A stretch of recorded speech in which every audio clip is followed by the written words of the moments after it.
السلام عليكم ورحمة الله وبركاته. أهلا بكم يا أصدقائي في حلقة جديدة. يعتبر كأس العالم، أنا عارف إن الفيديو ده المفروض يكون من أكتر من شهر، بس زي ما أنتم عارفين إني كنت في الجيش وكده، فالمهم كأس العالم هو أكبر تكريم في كرة القدم، والفوز بيه هو حلم لكل لاعب، وفي كمان جوائز قارية متاحة. ونظرا بأن العالم في دول كتير إلا أن عدد قليل جدا قدر إنه يفوز بكل البطولات دي. فاليوم سوف نتحدث عن أكثر 10 منتخبات حصولا على أكبر عدد من الألقاب حتى الآن. اعتمدت في الترتيب على البطولات القارية زي كأس القارة نفسها، وكمان كأس القارات، وأكيد كأس العالم. خلونا نوصل الفيديو ده ل1000 لايك، يمكن المرة دي نوصل لهم. المرة اللي فاتت قلت عايز 1000 لايك بس ما جبناش 1000 مشاهدة حتى. لو ما كنتش مشترك في القناة اشترك وفعل زر الجرس عشان يوصل لك كل جديد، ويلا بينا.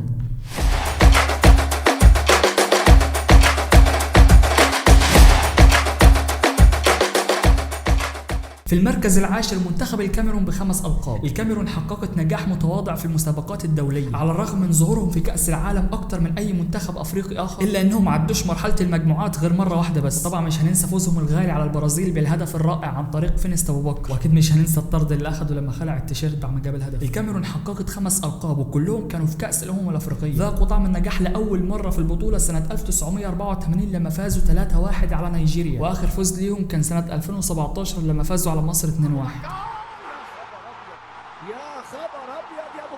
والكاميرون هي واحد من فريقين افريقيين فازوا بالميداليه الذهبيه في الاولمبياد، وده بانهم فازوا على اسبانيا في ركلات الترجيح في اولمبياد سيدني سنه 2000. على فكره الكاميرون ونيوزيلندا معاهم 5 القاب زي بعض، ولكن الميداليه الذهبيه دي هي اللي خلت الكاميرون افضل. في المركز التاسع ايطاليا ب6 القاب. ايطاليا هي اول منتخب اوروبي معانا في القائمه مع 6 القاب باسمها، واخر نجاح ليهم كان في كاس الامم الاوروبيه سنه 2020، وده اللقب الاول بعد كاس العالم سنه 2006. واول نجاح لايطاليا على المستوى الدولي كان في كاس العالم سنه 1934 على ارضهم، وهناك فازوا على جمهورية التشيك واللي كان اسمهم وقتها تشيكوسلوفاكيا، واخدوا كاس العالم كمان سنة 1938 لما فازوا على المجر 4-2 على الأراضي الفرنسية. بس ازاي دولة غنية بالتاريخ الكروي زي ايطاليا اخدت 6 ألقاب بس؟ خليني اقول لك انهم خسروا 4 نهائيات، نهائي كاس العالم في سنة 1970 ونهائي كاس العالم سنة 1994 وكمان مرتين في كاس الامم الاوروبية سنة 2000 و2012. في المركز الثامن الولايات المتحدة الامريكية ب7 ألقاب. يدخل القائمة منتخب الولايات المتحدة الامريكية بعد ما فازوا بلقبين في سنة 2021، ويعتبر منتخب الولايات المتحدة أفضل منتخب في الكونكاكاف في السنوات الأخيرة. وخليني أقول لك إن ال7 ألقاب كلهم جم في القرن ال21 ما عدا لقب واحد بس منهم، والألقاب دي كلها هي فوزهم بالكأس الذهبية للكونكاكاف، وآخر فوز ليهم كان على المكسيك 1-0.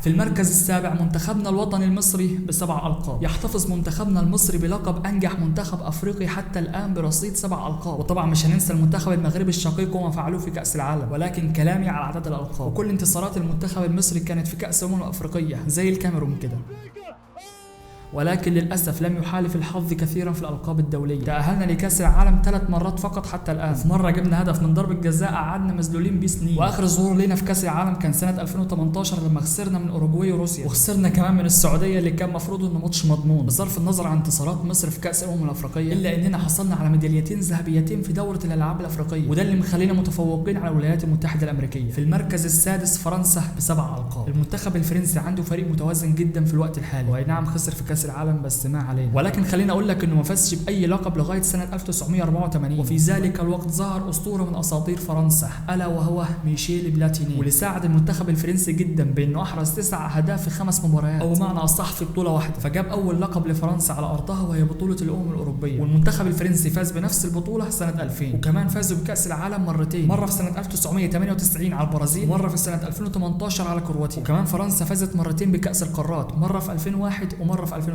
واخر ألقابها كان في الأمم الأوروبية سنة 2021 لما فازت على أسبانيا بهدفين مقابل هدف. وبصرف النظر عن الألقاب الرئيسية، المنتخب الفرنسي هو أحد المنتخبين اللي فازوا بكأس أرتيمو فرانكي في سنة 1985، وبالمناسبة دي بطولة بتجمع بين بطل أوروبا وبطل أمريكا الجنوبية، والبطولة دي نظمت 3 مرات فقط، مرة في 1985 لما فازت فرنسا على الأوروغواي، مرة في 1993 بين الأرجنتين والدنمارك فازت بها الأرجنتين في ركلات الجزاء، والأخيرة كانت في سنة 2022 بين إيطاليا والأرجنتين على ملعب ويمبلي بلندن، وانتهت بفوز الأرجنتين 3-0. في المركز الخامس المنتخب الألماني ب8 ألقاب. للأسف هو أكثر المنتخبات الأوروبية تتويجا، وللأسف عشان انتوا عارفين. المنتخب الالماني فاز بكاس العالم 4 مرات، واخر فوز لهم البطوله كان في سنه 2014 على الارجنتين. وكمان فازوا بالامم الاوروبيه 3 مرات بين عامين 1972 و1996، وفازوا بكاس القارات سنه 2017. منتخب المانيا كان قوي جدا، ومنتخب لا يمكن الاستهانه به في البطولات الدوليه. وخليني اقول لك يا صديقي ان غير بطولات كاس العالم اللي اخذوها، فالمنتخب الالماني وصل لنهائي كاس العالم 3 مرات وخسرها، واخر نهائي كان ضد البرازيل في سنه 2002، وانتهت المباراه بفوز البرازيل 2-0. ولكن جولهم في نصف نهائي كاس العالم سنه 2014 وهزموهم 7-1، نتيجه عمرها ما تتنسي ابدا.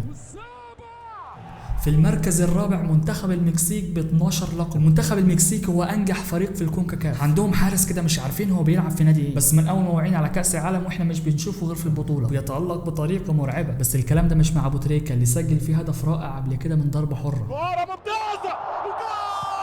المنتخب المكسيكي هو الاسم الاكبر في عالم الكونكاكاف لكره القدم، واللي مؤخرا سميت بالكاس الذهبيه للكونكاكاف، والمكسيكيين فازوا بالبطوله دي 11 مره، وكمان انتصروا قبل كده في كاس القارات سنه 1999 ضد البرازيل، ووصلوا الى نهائيين في سنه 2021، ولكنهم اتهزموا مرتين على يد منافسه الشرس الولايات المتحده الامريكيه. في المركز الثالث الاوروغواي ب 17 بطوله، فازت الاوروغواي ب 17 لقب لغايه دلوقتي، ولقب واحد بس جه في القرن ال21. منتخب الاوروغواي كان يعتبر اقوى المنتخبات في الايام الاولى لكره القدم الدوليه. منتخب الاوروغواي كانوا ابطال النسخه الافتتاحيه في البطوله القاريه سنه 1916، وكمان فازوا باول كاس عالم على ارضهم في سنه 1930، فازوا بيه مره ثاني في سنه 1950، وباقي القابهم ال15 في كوبا امريكا. وعايز اقول لكم انها الافضل في البطوله دي، لان 15 مره يعتبر رقم قياسي لغايه وقتنا الحالي، بس في منتخب ثاني اخذ البطوله دي 15 مره برضه. تخيل بقى ممكن يكون مين؟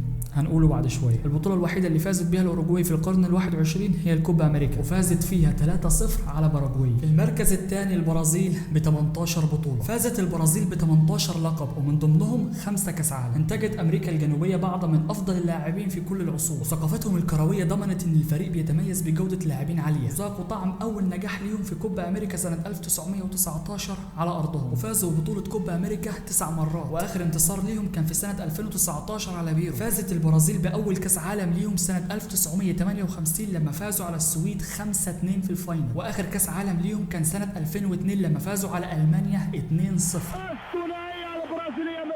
وعلى الرغم من انهم خدوا البطوله دي 5 مرات الا انهم وصلوا للنهائي مرتين وخسروه، مره ضد الاوروغواي في سنه 1950 ومره ضد فرنسا في سنه 1998. في المركز الاول الارجنتين ب 19 بطوله، انتصار الارجنتين في كاس العالم سنه 2022 على فرنسا، وانتصارهم قبلها في كوبا امريكا على البرازيل، انتصارين عمرهم ما يتنسوا ابدا، وده لانهم اول بطولتين دوليتين لميسي بعد ما قاد المنتخب 3 نهائيات قبل البطولتين دول وخسرهم كلهم. فتخيل يكسب بطولتين في سنه واحده تقريبا، ومن قبلهم المنتخب الارجنتيني ما فازش ولا بطوله من سنه 1993، وبعد فوزهم الاخير في كاس العالم الارجنتين بقى عندها 19 لقب، وده بيخليهم الفريق الانجح في كره القدم الدوليه. الارجنتين اخذت اول لقب دولي ليها في كوبا امريكا سنه 1921، واخذوا كاس القارات سنه 1992 لما فازوا على المنتخب السعودي 3-1، والسعوديه رجعت هزمتهم 2-1 في كاس العالم قطر 22. اول كاس عالم للمنتخب الارجنتيني كان في سنه 1978 ضد هولندا، وفي البطوله دي سجل ماريو كيمبس 6 اهداف، ورفعت الارجنتين اول كاس عالم ليها على ارضها، وبعدها فازوا بكاس العالم سنه 1986، ووقتها كان البطل دييجو مارادونا وسجل 5 اهداف وصنع 5. وطبعا مش هننسى الهدف اللي كان بايده ضد انجلترا في ربع النهائي، لان اللحظه دي تعتبر من اكثر اللحظات اثاره للجدل في تاريخ كاس العالم.